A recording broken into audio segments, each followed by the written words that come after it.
So it's not how much you know and what you know, but who you know, which makes all the difference. Okay, have you thought about scaling?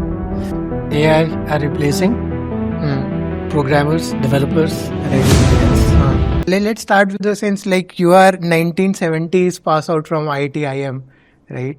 So tell us a bit about how was IIT Kharagpur back then, how was IIM back then, how was life back then? Okay, going long time back, passed out in 76 from IIT Kharagpur. So it was, I think besides being a lovely place of learning, being a residential campus, I found it to be really a crucible of activities which helped shape my personality. It was a big campus, and I remember we used to cycle from a hostel to the academic block. I remember buying a cycle for 100 rupees in those days. And after we left, I sold it also for 100 rupees. Nice. But it was a long ride. And besides academics, I think there were a lot of extracurricular activities. I used to play a lot of hockey and participate in pretty serious competitive inter-hall actually. Inter-hall, yes. Hockey tournaments. And of course, there were these hangout joints like Chedis, Yep. where we would spend late nights and endless hours debating and arguing. And of course, a lot of late nights were also spent in studies. So Okay. that was my remembrance of IIT. The only thing which was not good, I would say, was the food in our mess. Probably the worst ever I've seen in any residential complex. So when I moved to NIIT, by the way, it's called IIM Mumbai now, but in those days it was NIIT. NIIT, okay. Yeah, it was called NIIT, which was the National Institute for Training in Industrial Engineering. It was a smaller campus, had similar extracurricular activities, but the food was much better.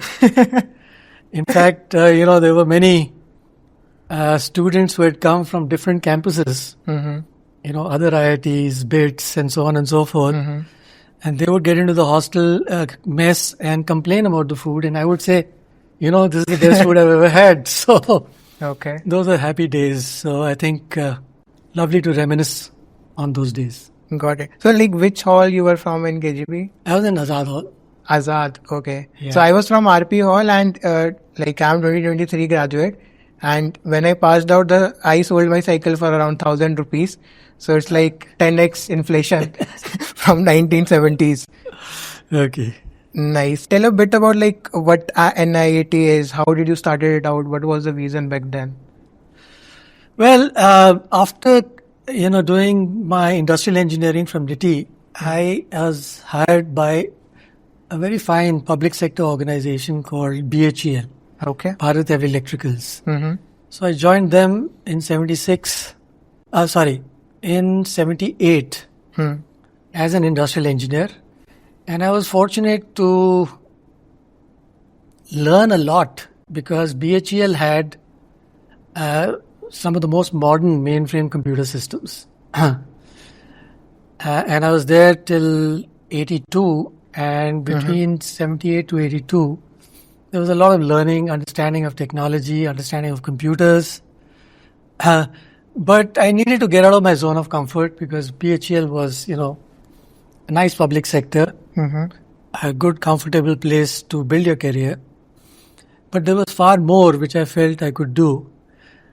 And some of us in the computer center, initiated by my supervising manager, decided to leave and start a company of our own. Okay. Which was to engage in data processing activities. And this is in 1982. Now, 82 was a very different world than what we know of India today. One of the most significant things about business in those days was it was a period where you needed licenses for many things. Hmm. And to import a computer system also you needed a license. So we started this startup with the idea of providing data processing services, but it took ages for us to get our approvals to import, the mainframe that we had ordered. In fact, it took so much time that the model which we had ordered became obsolete. So there was a chance meeting I had with Mr. Rajendra Pawar, who had just founded NIIT. So it was a chance meeting, and I was explaining to him my problem, and he said, "Arvind, why don't you leave your problems and you join up with me? You just started this organization to pioneer computer education in the country." And so, I joined with the rest of the founders in 85 and, been with the organization ever since. Wow. So NIIT, of course, is known to be a pioneer in education, particularly IT education. But amongst the promoters and the founding team, I was the only person who had written some lines of code. So when we were looking at expanding the business, the others suggested, that I take the responsibility of building the software business. So my role in NIIT has been majorly around building the software business for the organization. Okay. And it's been an interesting experience because I think what we have experienced is the transformation of the nation, which was perceived globally as a country of snake charmers, to be an IT powerhouse. And I think NIIT had a great role to play in that.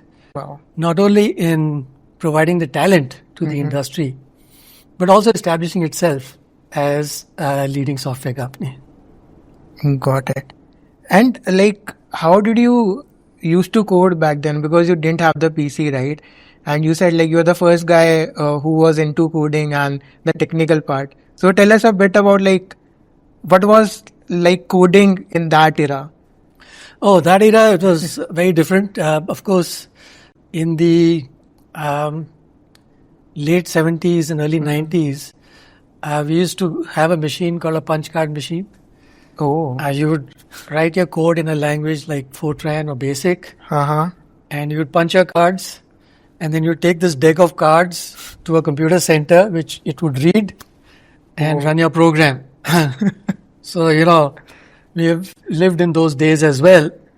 PC started becoming popular in the mid-80s. And obviously, we evolved from those days of punch card programming to programming in PCs.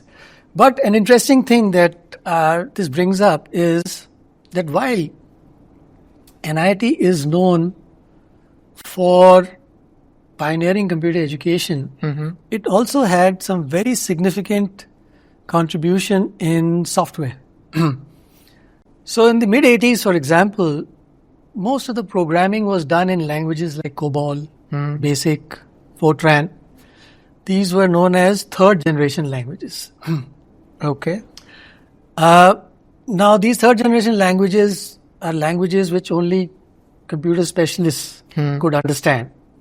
And you needed 2-3 months of training, to learn these languages and then work with computers, to program them. When we started looking at software, we were predominantly engaged with end users in our training activities, teaching people how to engage with computers.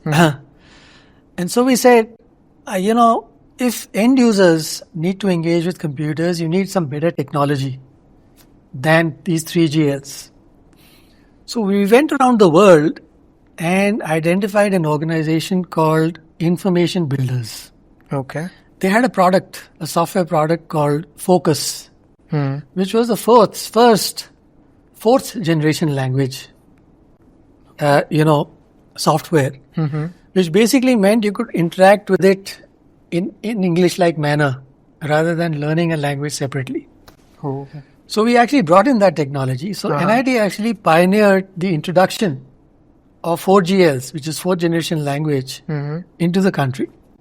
And we built a software business around that. The other interesting thing was that in those days, I'm talking about late 80s, early 90s,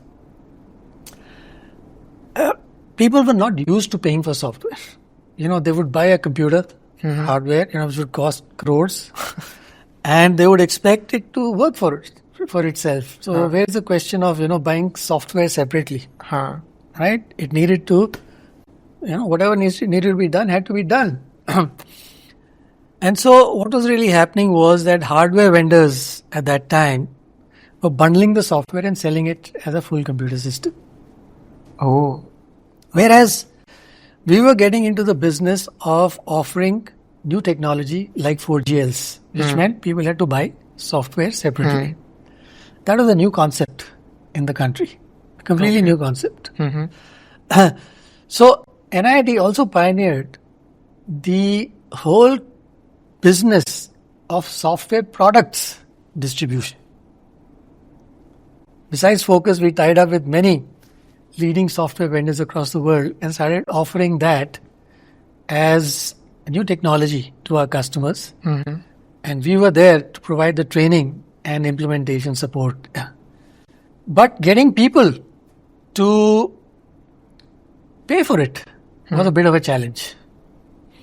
So I still remember way back in the late 80s, in a big conference, which was the Computer Society of India annual conference, we launched a campaign, which was very interesting because in those days, as I mentioned earlier, hardware vendors were offering software free. So we said, if hardware vendors can offer software free, why can't software vendors offer hardware free? All right. So we launched a campaign in this conference which said, buy PC Focus and get a PC free. So it did many things. Number one, of course, we sold lots and lots of PC Focus. But number two, it brought about a mind shift in the consumer's mind that there is value associated with software. So I think besides computer education, these are some of the things also, which NIIT has contributed to in the development of the technology industry in this country.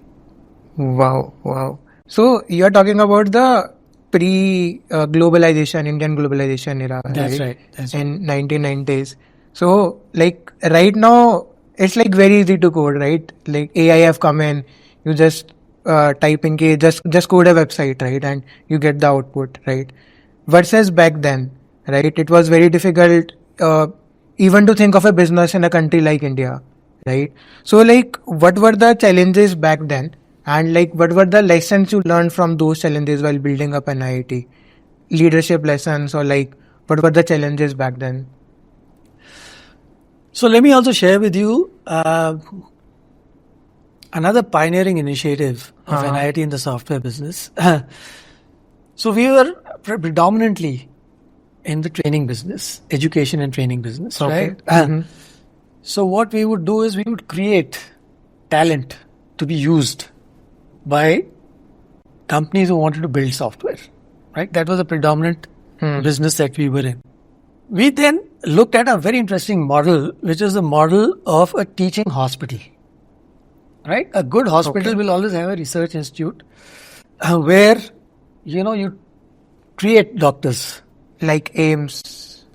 You create doctors, and the people whom you train then apply their knowledge in the hospital. So that's a teaching hospital model, right? So we said, we're creating talent for the country. Why don't we use it to build our own software as well? Got it.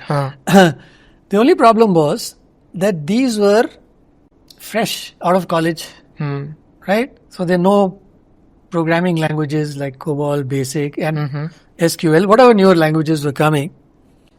But they were not experienced enough to be put in front of customers. So in the 90s, predominantly the software export activity of the country was by sending professionals overseas to work in client sites. Okay. Right? So all the large companies, whether it was TCS or whoever else, they would send software professionals from here and charge a per man hour rate, from their customers. Got it.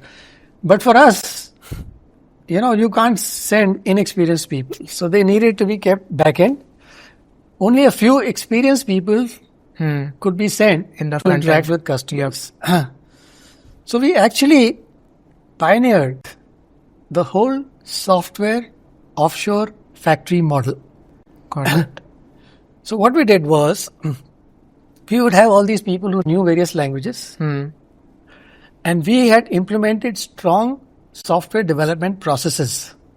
So somebody experienced who would talk to the customer, would define the process and the logic, send it back in, and these programmers, because they knew the language, would just follow those instructions and code it. Right.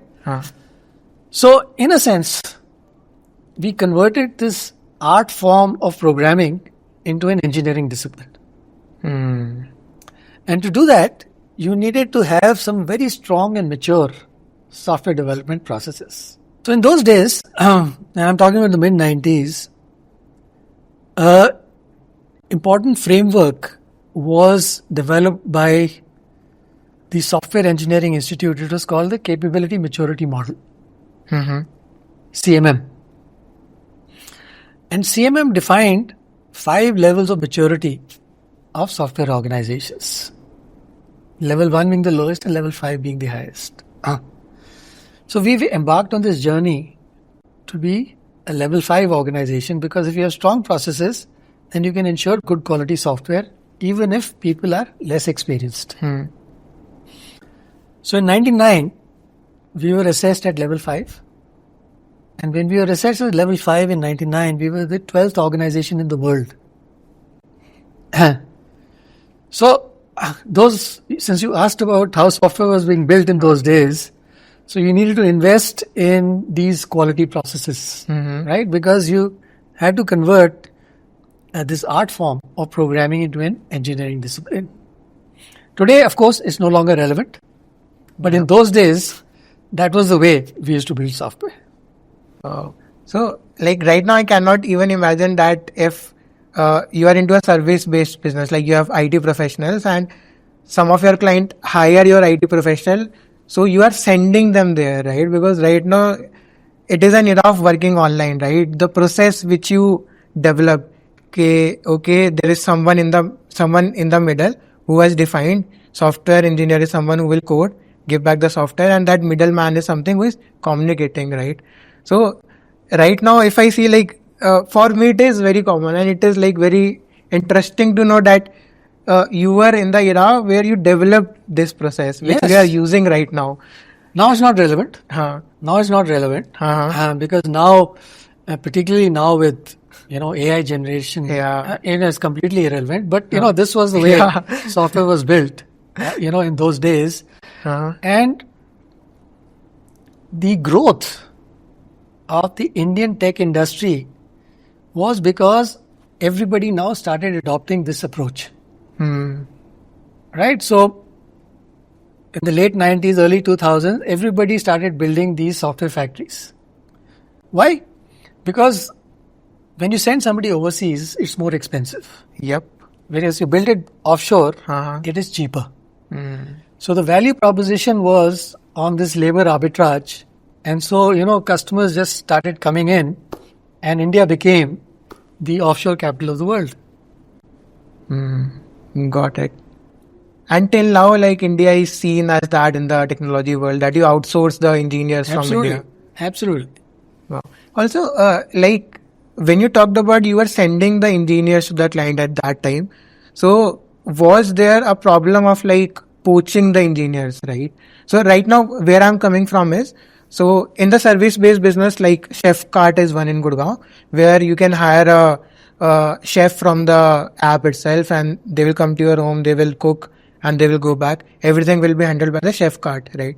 So what happens is they bypass the app, right? And they directly talk with the chef कि okay, आपको जो app है वो आपको 5,000 दे रहा हम 6,000 देंगे, directly work with us, right? And maybe do some extra.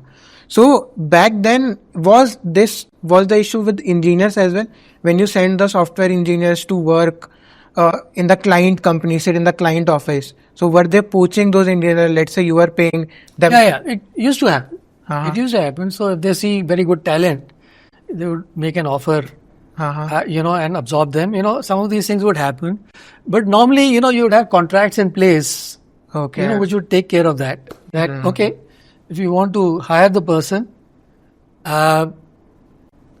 you need to take our permission, or you need to compensate us, for that. Whatever, there would be different mechanisms by which you would deal with that. Got it. So like while building up NIIT and all the technology service business which you built, so tell us about a near death experience. कि you were like अगर ये client नहीं आया या फिर this was a situation where company was going to die, and how did you handle that? Was there such thing like that? Oh, there are many situations. Okay. So where do I start? Okay, so let me start from the good old days in the early 90s. I was telling you about the software products business, right? It was something that we pioneered. And it was growing at a very good clip. And through our marketing campaigns, we really popularized these pieces of software. Then we had our first major crisis when India as a country was facing a very severe balance of payment situation. And there was a crunch on foreign exchange. Pretty much like what's happening right now. Right? There was an oil shock at that time, which caused this. In fact, it was so severe that we had only a few weeks of foreign currency available for us to manage our imports. And the country had to airlift gold as security, to get loans. Which year was this? This was 91. 90, okay. Right. So this was a very serious situation, and which caused a lot of pressure on foreign exchange. And the business that we were in, which was a software products distribution business, required us to import software and sell it to our customers, which meant foreign exchange outflow. Very difficult in an environment like this. Right. So it was a near-death situation for that particular business line of ours. And to address that, it became quite clear to us that in order to sustain this business, which was resulting in a foreign exchange outflow, you needed to bring in foreign exchange. Right? So we pivoted our business from the domestic market to global markets. Got it. Right. So in fact, one good lesson is that crisis presents opportunities that you have not thought of before, right? You're quite happy with your growth in the domestic market. This crisis came, forced us to look at global markets, and so we started our business and started looking at international markets. So that was crisis number one. Crisis number two was about 10 years later, when our software business was growing, because we had these well-established software factories, and I remember it was going a good clip, over 30-40% per annum. And I explained to you the teaching hospital model. So in the teaching hospital model, you basically teach new technologies. When you're training people, you train them on new technologies. So we were focused on newer technologies of that era, and they were essentially around the internet. About late 90s, 95 is when the internet came onto the scene. And so we built our business around servicing companies which were focused, in businesses around the internet. And around 2000 came the dot-com meltdown. If you remember. Do you remember 2000? I was born in 2000. So you don't know that. Okay, so you don't know that era. So what happened was that there was exuberance around the internet, and many companies did their IPOs and other things at a time without having real revenues. Okay. But they were getting funding. Huh. Right. And when people realized, that the returns were not commensurate with the service and the promise and the narrative that they were providing, funding got withdrawn and all these companies crashed, creating what was known as the dot-com meltdown. Okay. All right. Now, Since we were engaged with many of these companies, as our software business was focused on servicing many of these companies, we got very severely impacted.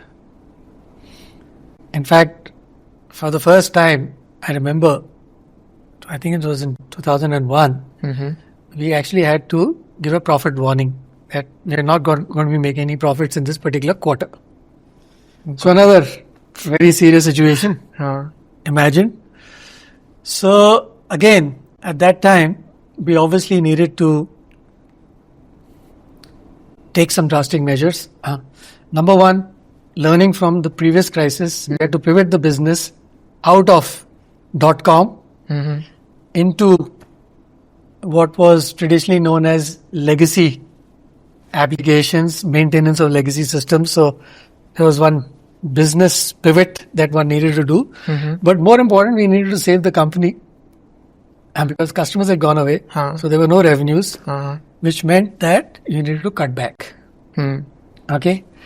Now here is where I think our second learning is very important, which is that when you're experiencing difficulties, you need to be absolutely transparent with the organization to get their support. Okay. So in this case, we had an option of either laying off people or everybody taking salary cuts, with the senior people taking the most and the junior people taking the least. So we explained the situation to the whole organization. Everybody agreed to take a salary cut. So that is how we survived the second crisis. And then 10 years later, again, 2008 was a subprime crisis, if you remember. So after we overcame this crisis, we pivoted the organization and we demerged the software business from the training business and created another organization called NIIT Technologies Limited. So NIIT Limited was focused on education. NIIT Technologies Limited on software. Okay. All right. So each now had its own growth trajectory and each were independently listed on the stock exchanges. So having pivoted it, having survived this, we were again growing at a nice healthy clip of 30-40% per annum. And as a business, we got very sharp focused on a few industry segments to build strong specialization, which included financial services, travel, transport, and retail. There were three segments, that we focused on. But with the subprime crisis, there was a global recession. Yep. Customers again decided to cut back, which meant again businesses hit. Yeah. Business getting hit. So that is another third. I mean, you asked for moments. I'm telling you quite a few moments, right? So this was a subprime crisis. So once again, revenue started declining. And again, from the learnings of the previous two crises, one was to pivot. The other was to be transparent. We applied the same principles. So we moved out of segments, which are getting very seriously impacted, like retail. and pivoted our business to segments that were impervious to this impact, like public sector or government. It doesn't make a difference what happens. They have to keep spending. Government keeps spending. So we pivoted our business. So that was one. Second, once again, we were transparent with our team, and we told them once again, you have to take salary cuts. But this time we did something better. What we said was, we will take a salary cut, but we're going to create a pool that if we come out of this crisis, that pool will be used to compensate you. So that everybody's aligned, in that direction. And also, because of this, our stock price had also come down. So we gave stock options to a larger population of the organization, saying, you have to take a salary cut. You get these options now. When we recover out of this, the recovery in the price of the options will more than compensate you for whatever the cut you have taken. So, in a sense, the approach that we took was that of being more empathetic. Right? Even with our customers. So, we knew our customers. So, for example, we had, large airlines as our customers. And because of the slowdown, their business was impacted. Yep. And so we went back to them and said, listen, let us see how our service to you does not get impacted. We will give you more for less. How will we do that? We have these 100 people who are working with you on site. We will take them offshore and we'll work to your time zone. So if they are based in Europe, the 4-hour time zones. Because we are doing offshore, you'll get a better rate. Better rate, yes. So you don't have to worry about your service. Offshore business, incidentally, gives better margins. So while the revenues got impacted, our margins improved and the customer was happy. Wow. Right? So, like I said, every crisis creates opportunities and new learning. So here, what we learned was to be more empathetic. And the interesting thing that I've been seeing is, in a business, you will encounter these kind of situations. In fact, 10 years later, you had the COVID crisis. Yes. So every 10 years, you experience this crisis. And I think the organization's learnings, from all these earlier crises has helped it deal with the COVID crisis as well. Wow. Okay. Also, tell us the experience, of getting a company listed in the stock market. Like when NIIT got listed, and how was the experience of it? Well, like any other thing, you have to make sure that you have a sound business model. I think the important thing is the business model needs to be sound. And if the business model is sound and, investors buy into it, it makes it easier to list. I think it was as simple as that. So we listed way back in the early 90s. Oh. Yeah. And we've been a listed company since 93. So, we basically operated as a listed company. Got it. And can you also tell a bit about the scale, in terms of annual revenue, right? So when did you guys started, and maybe after 5 years, how was the growth like for NIIT, and right now, what we are doing, if you can Well, we obviously started from zero.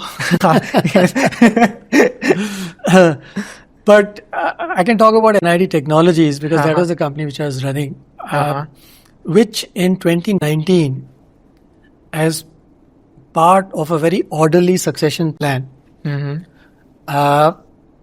we brought in a young CEO who put together a team, and then we brought in a strategic investor, which was private equity investor, and we exited, from the company. And now that company is called Coforge. Coforge, yes. All right. So I think we were, by the time we exited, we were able to scale it to about $500 million. Wow. Okay. But since then,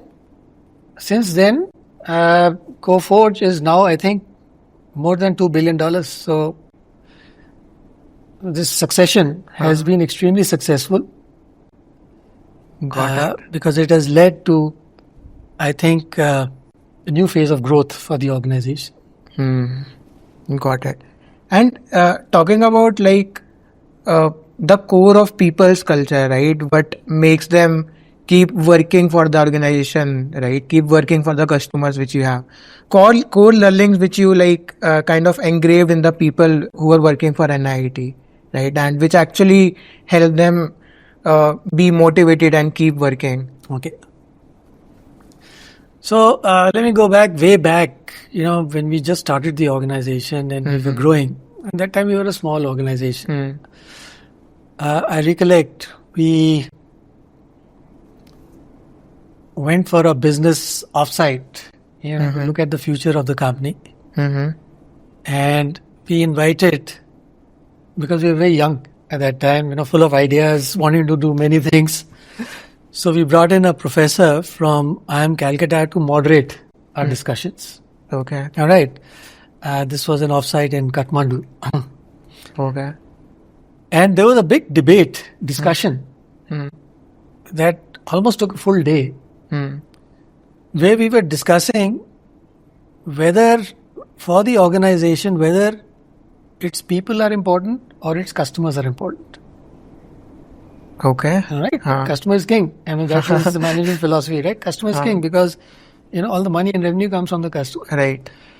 But our final conclusion was, for the organization, its people are important, and for the people, the customers are important. So if the organization takes care of its people will look after the customers. So right from the inception, the core value of the organization has been focus on people. In fact, thereafter we created a document where we listed down the values and beliefs of the organization. And the first sentence of that is that the growth of the organization is a derivative of the growth of each one of us. Which means if we are growing, then the organization is growing. Okay. Got it. And then we needed to create an organization which had an innovative culture. People should be innovating. Right.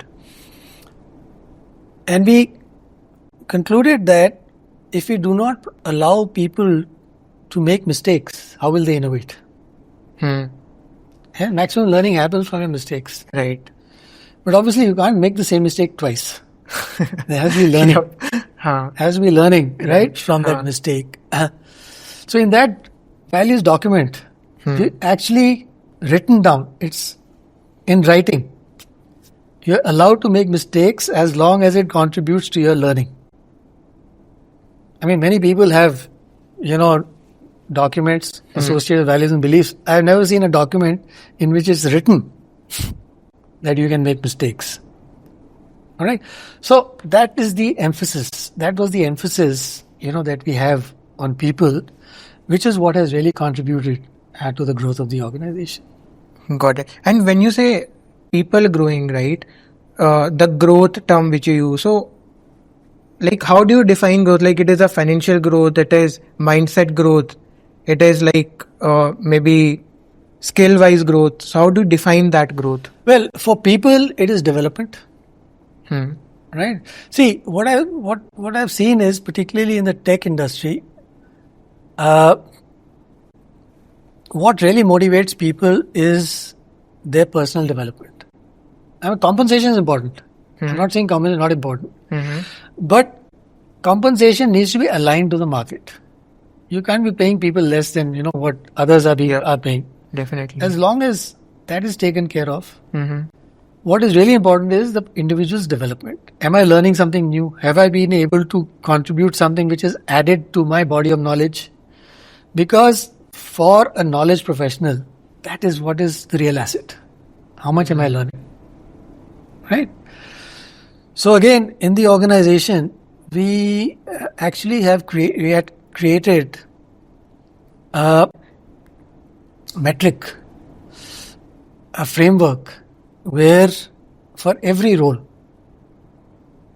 we define what are the skills required for the role. Right from the CEO to the frontline developer. Mm-hmm. What are the skills? Technical skills, behavioral skills, supervisory skills. What are these skills which are relevant for every role has been defined. And as part of the annual evaluation, you do a 360-degree feedback on these. So it's not the supervisor just saying, okay, he knows his stuff or he's a good, manager. Subordinates also give feedback. Oh. Right? So you get a complete view of the individual on these parameters.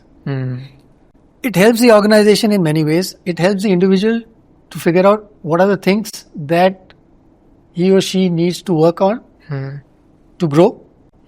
It helps the organization in putting together learning programs that can help develop these people.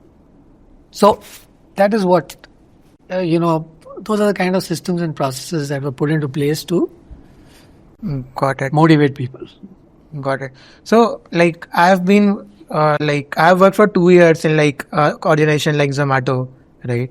So, the major people's problem which I saw there was that maybe if someone gets promoted, right? Maybe he becomes VP or he becomes a senior manager and he have a team, right?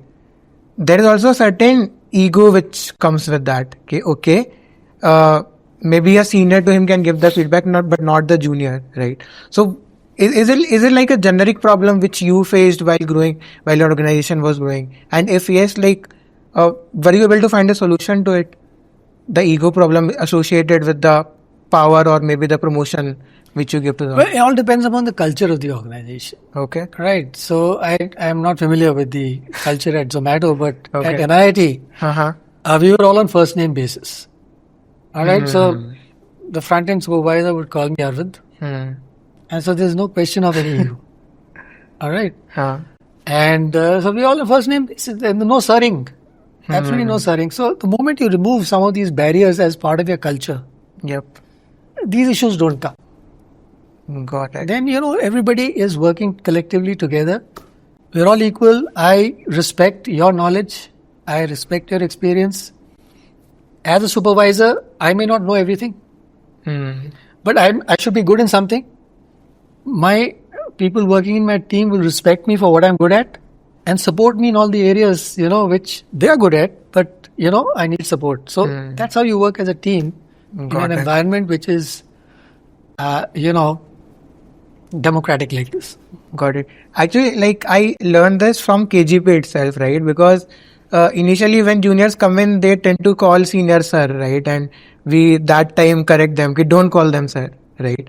Call them with their first name, right? Call them with respect. So this is something I learned from KGP, right? And maybe I have friends who are from other tier 2, tier 3 college, but the culture in those colleges is like calling sir or ma'am to your seniors, right?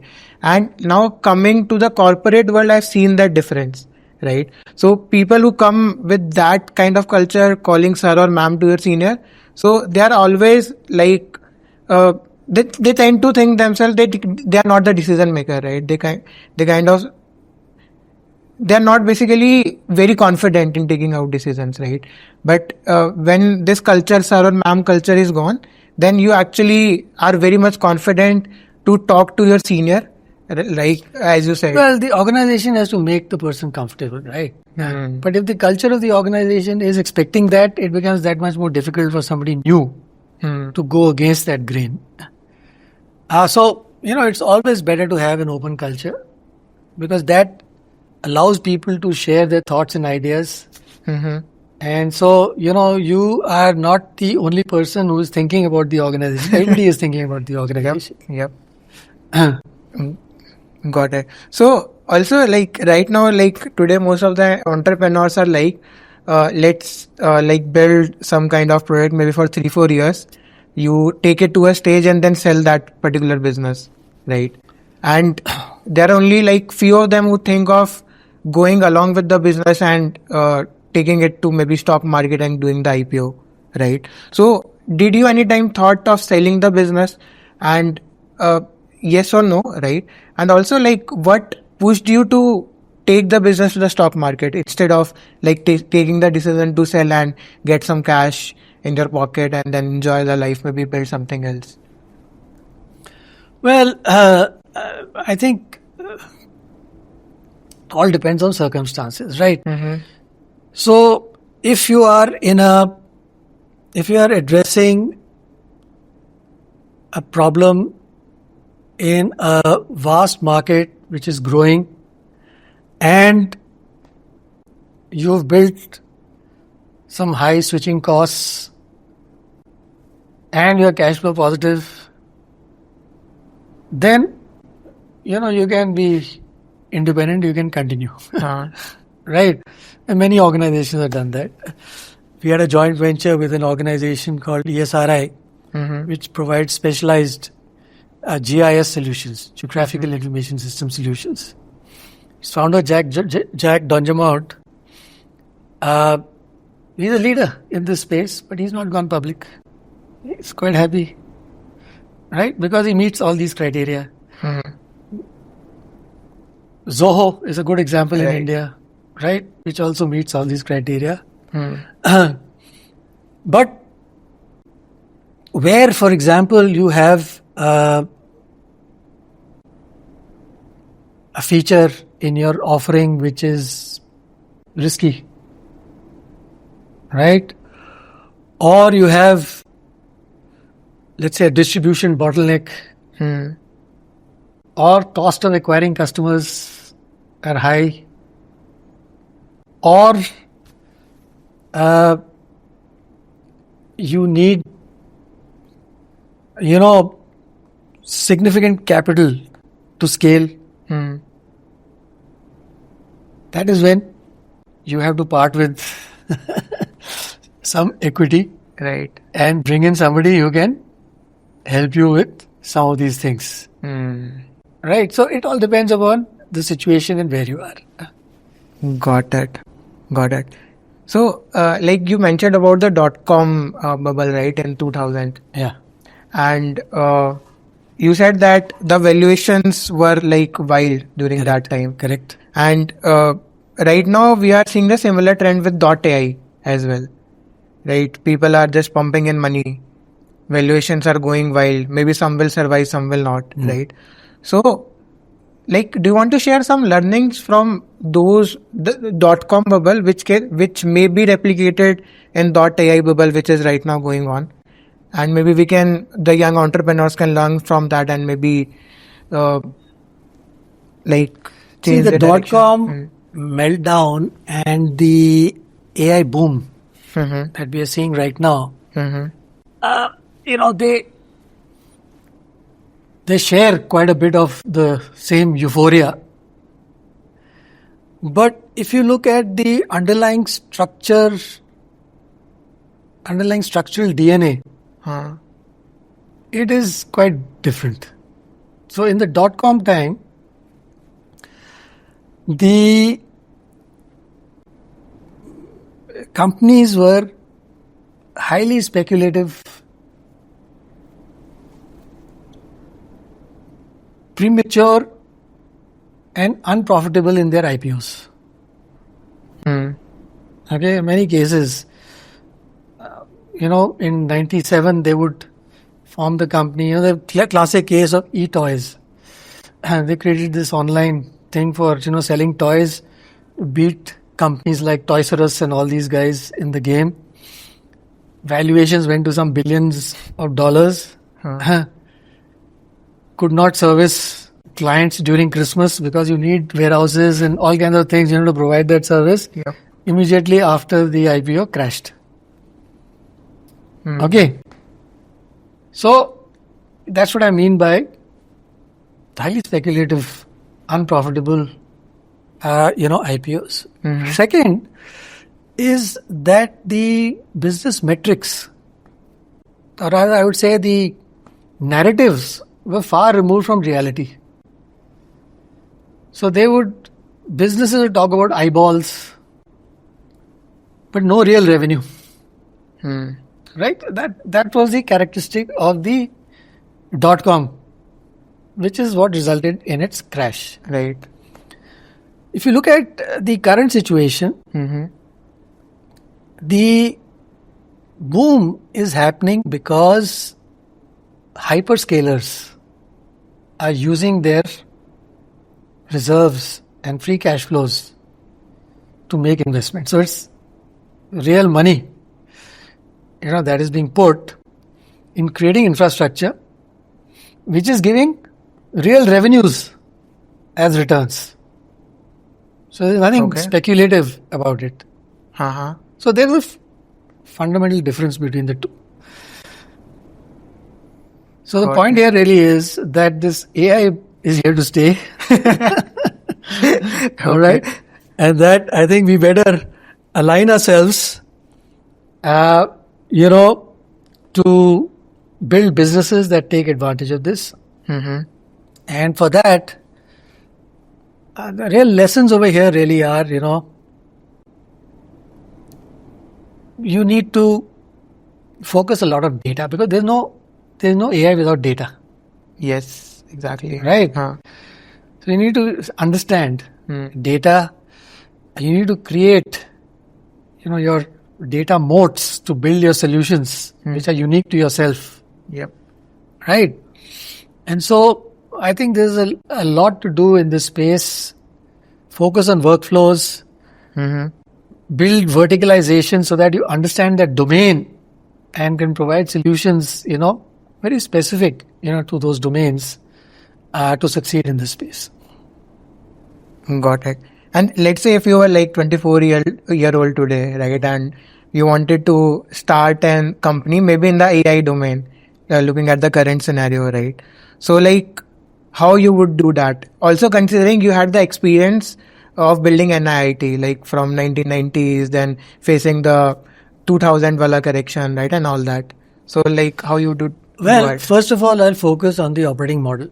All right. Okay. I think the operating model on which the industry has built its business, which we discussed, was around cost arbitrage. Yep.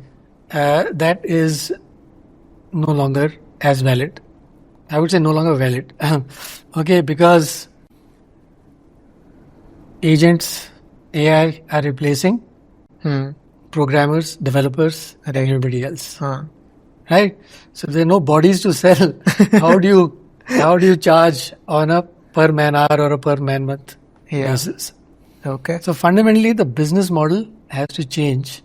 So you need to change your operating model. You need to make it more outcome based rather than, headcount or man hour based. You need to look at your talent profile. So if all coding is going to be done by AI, you don't need developers. Yep. Right? You'll get it done, by AI. So what do you need? You need a different caliber of talent. You need to build a stronger governance around what AI generates. You should be able to check. Right. Has it generated the right code? Yep. Right. So you need to reorient and transform your talent model as well. So I think first thing you have to focus on is that the way you did business in the past is not going to be the same as the way you do it in this AI world. Okay. Second, I would say you need to invest in intellectual property. You have to see to make yourself unique. What kind of platforms do I need to build so that when I go to my customers and offer a solution, it is different from anybody else. So you need to change your operating model. As I mentioned earlier, you need to specialize, build some capability in the workflows that you're able to create, and create a platform or build some IP to be able to compete more effectively. Got it. And also, like, tell us a bit about TAA, right? And what is this association about? And also, there is a Drishti starter mentorship program, right? Where you look for like young entrepreneurs and help them build what they are doing, right? So tell us a bit about this. What exactly is this? So TAA is the Technology Alumni Association, which is the alumni association of IIT Kharagpur. All right. So like with any other alumni association, it looks at programs which can help the institute and help the students who pass out from the institute. Okay. So among the various programs, one of the programs that the Delhi chapter, and I'm associated quite actively with the Delhi chapter of TAA, was to help KGPians who have founded their startups grow and scale their businesses. All right. And the way to do that, we felt, was that if you look at the network of KGP alumni, there are many accomplished people. Yep. So this whole program called Drishti is to leverage this vast network of KGP alumni to become mentors for founders from KGP and help them build their businesses. So that is essentially the program. And, Drishti means direction, vision. So that's why, we coined this program's name as Drishti. So essentially it is, so what we do is every year, and this is the 4th cohort we're going to launch actually on 6th of June, we identify mentors, voluntary, it's completely voluntary. And they come forward very willingly and they offer their time to mentees who enroll for this program. And it's very simple. We basically create a format in which we structure a discussion between the mentors and the mentees. So what we do is we create a panel of 3 mentors for every startup. Okay. So one would be a very experienced mentor. Like this year we have Arjun Malhotra, who founded HCL. Very experienced. All right. So he would be, from the 90s. 70s, passed out in the 70s. Somebody, from the late 90s or early 2000s. And some youngster, let's say 2008, 2010, who would have started his own startup. So you put these 3 people together as one panel. So you have a range of experience from a person, new age startup, to somebody who's seen it all. And so the mentee gets an opportunity to interact with these 3. And depending upon the issues and problems they're experiencing, they can get guidance.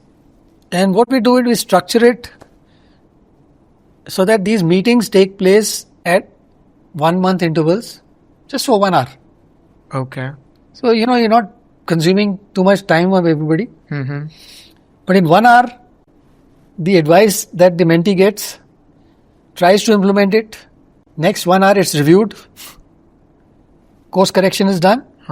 And the 3rd session, finally conclude which direction the startup should be moving on. Got it. So it's been a very successful program that we are running for the alumni. Got it. Do you also, is it also like YC where you invest money with the mentorship as well, or it is only just the mentorship part? So no, it's just the mentorship part. So a lot of the startups are obviously looking for funding. Yep. So we help them make their pitch, In fact, that's the biggest weakness. Yep. Right? Because they're all experienced people. They know what investors are looking for. And they can tell straight away, hey, listen, this won't work. This will work. And they're brutally frank about it. So it helps you refine your pitch. Using their relationships, they also direct them to, people who would be willing to make those investments. Right. So all that, you leverage that entire ecosystem and relationships to be able to help the startup. Got it. And what are top 3 or 4 non-negotiable traits which you look in the startup or the founder? Non-negotiable traits.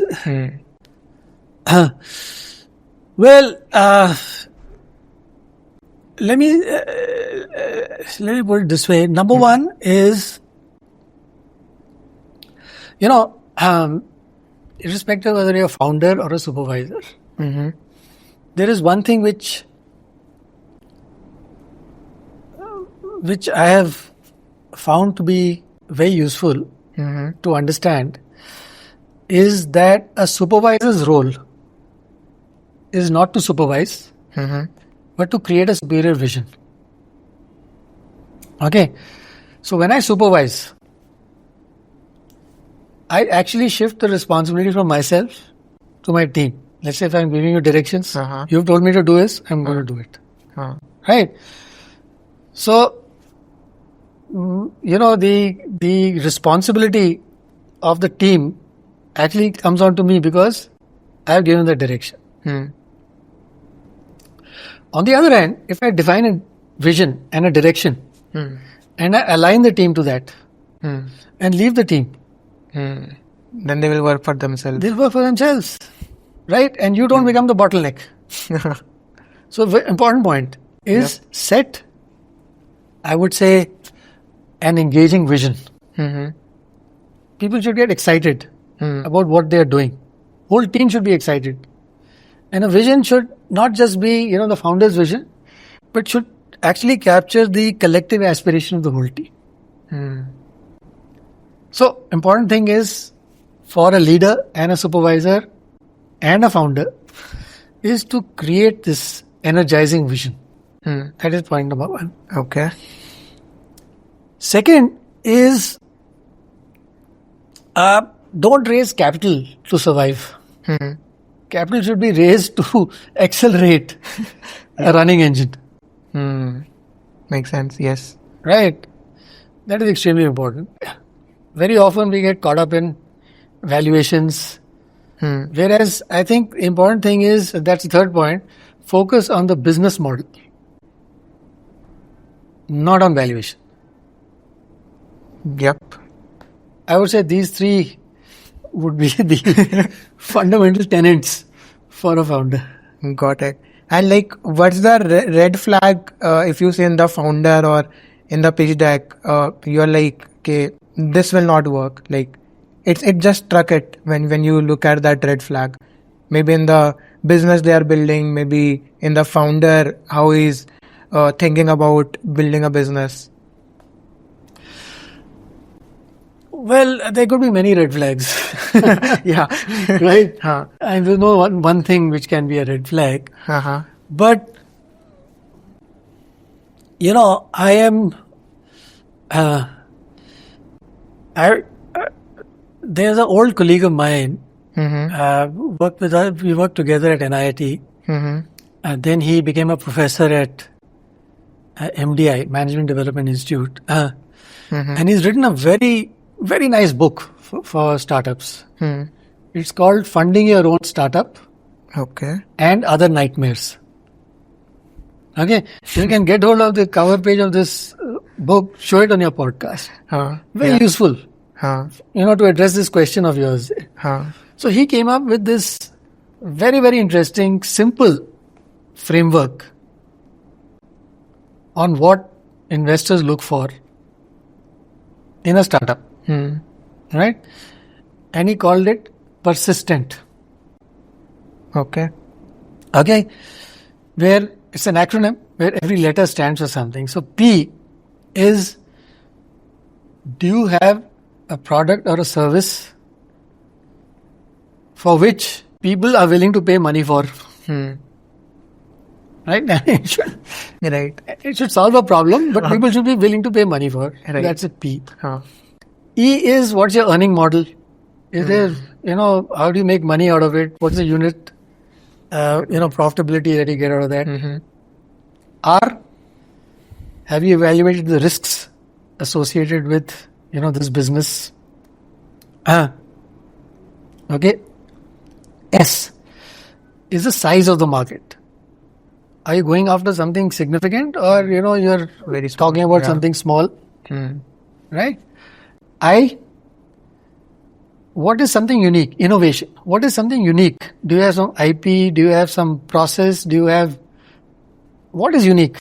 And they look for that. Okay. S, how are you going to scale? Okay, have you thought about scaling? Is it repeatable? Got Or it. when you scale, you'll have to invest. Right. T is a team. Hmm. Okay, and you look at the team very carefully. Typically, investors are reluctant to invest in a single person startup. Too risky. When it grows after a certain scale, it'll be too much for that individual to manage. Ideally, there should be two. If it is a tech startup, one of the two should be a techie. Should understand the architecture and everything. They're okay with three also. Beyond that, they worry a little bit. Bhai, between the four of them, what will happen. So T. P-R-S-I-S. A. E. A. Huh? E. Exit. So, are there some exit barriers? I mean, can somebody else also, you have a good idea, can somebody else very quickly copy it and, do it better than you? Oh. N, normally, it's better to start in a niche because yours is going to be small. You can't move into a space which is a crowded space, right? Have you identified that niche? And the last is a T, which is a traction. Have you actually sold or is just an idea? So you should have actually done some sales and shown some traction and revenues. So this is, and the beauty of this framework is it's called persistent, which is what a startup should be. Persistent. You should keep at it. So see if you can, share this book on your podcast. Yeah, It'll be definitely. very useful for, your viewers. Yep, sure. So now let's do a rapid fire round. Yeah.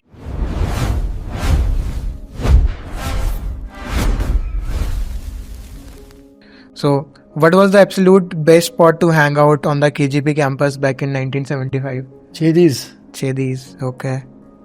What is the one thing the IIT Kharagpur DNA that hasn't changed in 50 years?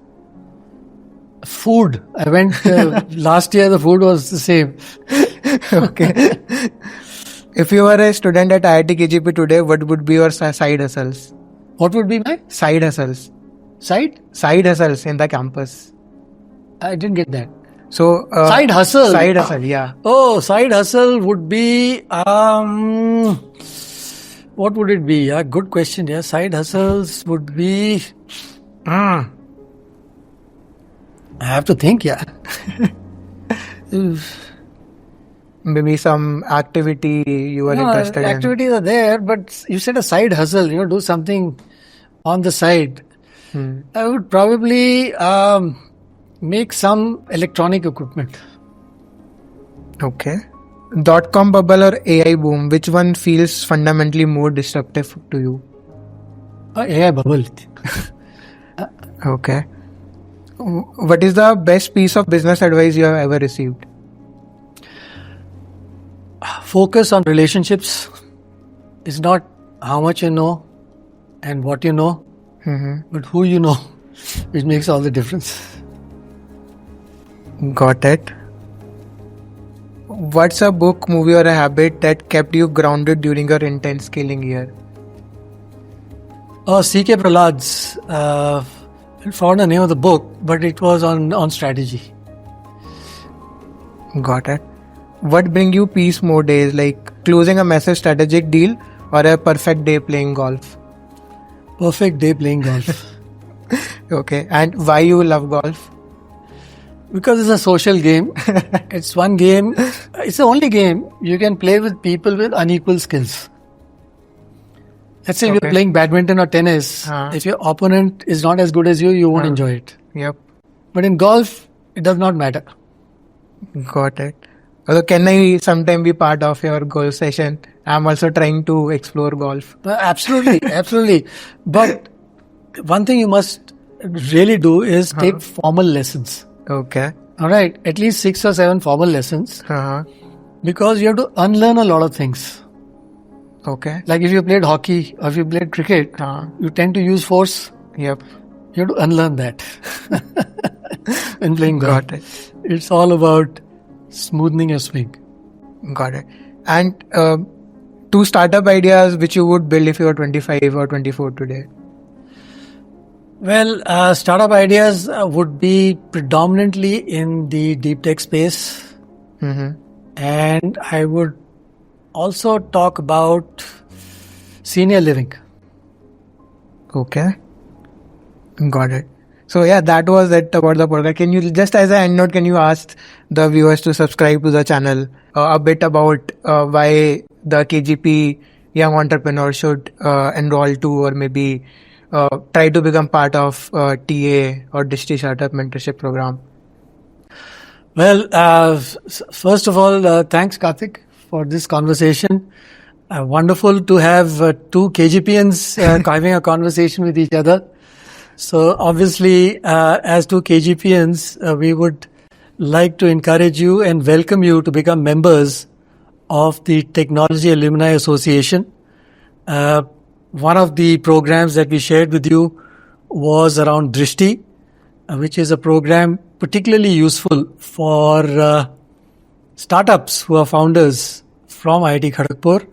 But besides that, there are many other programs which are run by the Alumni Association, where not only can you benefit, but as a KGPians, you can contribute in a significant manner to society. Got it. Thank you. Thanks a lot. Thanks a lot, Kartik. Thank you.